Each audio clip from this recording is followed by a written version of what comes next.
Oh, yeah. George Russell, I feel like, has a lot of pressure walking into this weekend. And not to continue the Mercedes glaze, but this is more so, I feel like this weekend could tell us more about the drivers. Beyond Mercedes performing well in Canada in general, Russell seems to really like Montreal. He's liked it here for years. He earned the top step in Montreal last year. However, Canada, Kimi Antonelli's first podium. Ryan and I talked about this a little bit before the podcast started. So he's not going to be a slouch here either.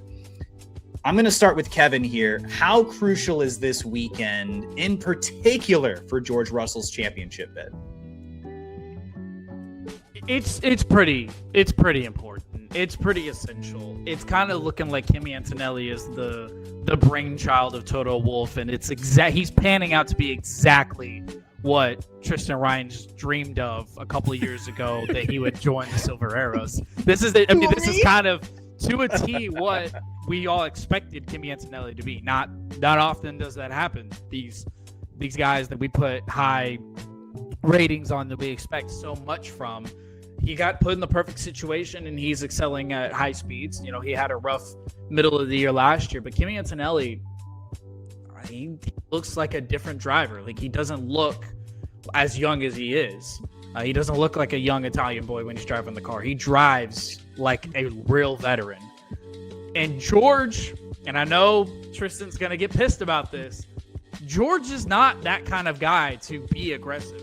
George is there's a reason why the meme exists. Does nothing, lands P2. Does nothing, lands P3. Like, that is George Russell. He's not that guy that goes and gets it, in my opinion. Kimi Antonelli is. So if George wants to change that narrative in a car that is the exact same as the guy that's winning right now, yeah, this is kind of his opportunity. This is kind of his chance. Ryan? I mean, I agree with most of it, but there is the Osama bin Russell meme. I do feel like George is known That's also a good one. For sending it up the inside at like inopportune moments and killing people on track. So he's been known to like get aggressive just in really bad moments. He also got really aggressive with like the wall in Singapore one time for no reason. So like he'll try. But yeah, I think dude, I think Canada, more just for defining his place in the team. I think right now he could still maybe, if he returns to form, if he like not even dominates, just puts on a performance, could still make an argument like I should be the first driver. I think if Kimi gets 4 in a row or whatever it would be, that internally everyone's sort of just gonna accept like he's the first driver now, and George is gonna fall into second. They're gonna slot him down. He's gonna get Yeah, exactly. He's going to get less preferential setups, less preferential strategy calls, and then all of a sudden in 4 years, he's racing Carlos Sainz and Williams. He's where he belongs.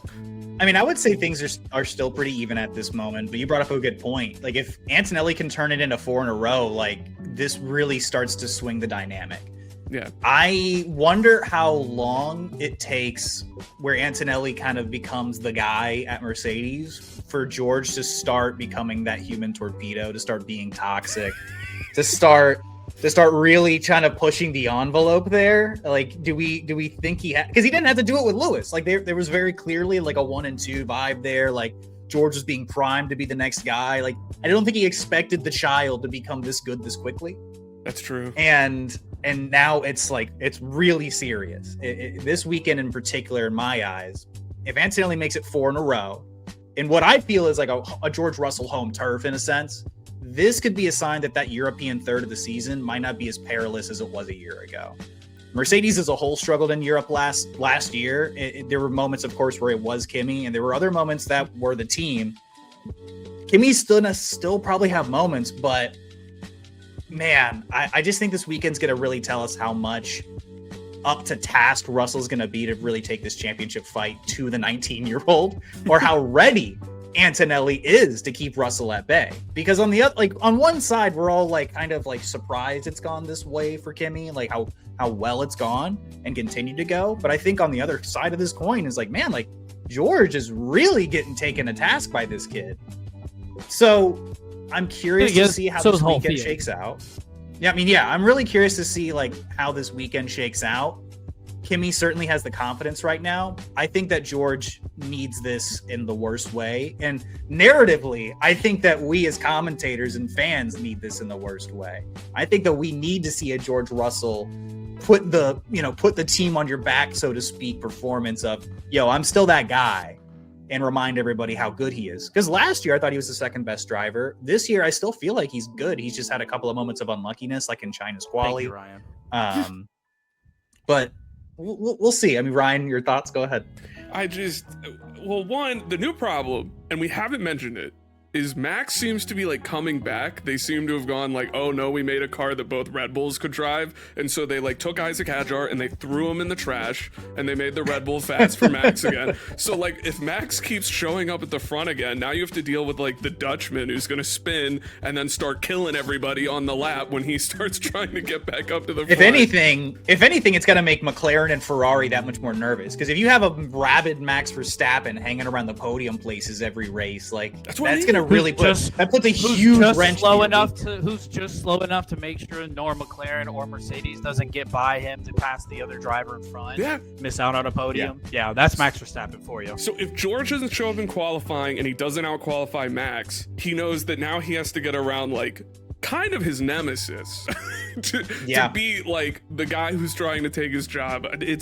He has a lot of things, which obviously wasn't an easy thing to do in Miami. I mean, Max was exactly with George on the way to the finish line. Like, I mean, guys, let's be honest. Like, yeah, don't get me wrong, George needs a win this weekend, but I mean, McLaren finished out the podium in Miami. Like, he needs to step up his game. Not even just against his own. It's not like it's a 1-2 situation every time. Yeah. Like George is getting passed behind other teams and other cars. He really needs to step up in general. Don't let the McLarens get past and there's a George Russell, McLaren's, Kimi Antonelli gap. That's a bad situation. Total Wolff isn't going to put up with that. Yeah. Yeah.